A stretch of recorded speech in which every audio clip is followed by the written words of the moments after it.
नमस्ते मु आपण प्रिय ओडिया प्राणी कनक मु ओडिशार रहे। आज हूँ पहली रज। ये पहली रजटी ओडिशार एक बड़ पर्व कहले अत्युक्ति हेनी। ओडिशावासी मैंने वर्ष सारा निजर दुख कष्ट भूली ये रज पर्व को बहुत महा आनंद से एंजॉय करते उपभोग करते। खास करी विशेषकर ये रज पर्वटी हूँ केवल झील मान झील मैंने यही दिन में पहली रजरे नुआ पोशाक पिंधि नुआ ड्रेस पिंधि दोली खेलती रजपान खाती गाँ गाँ धरिक सांग मान सहित बुलती गीत गाँति झुमती नाचती सबकि एंजॉय करती।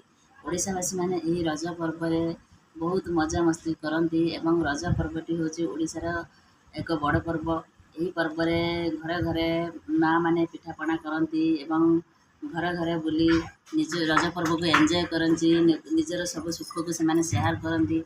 ये रज पर्वटी ओडिशावासी मन में बहुत सुख आनी दिए आनंद आनी भरी दे था।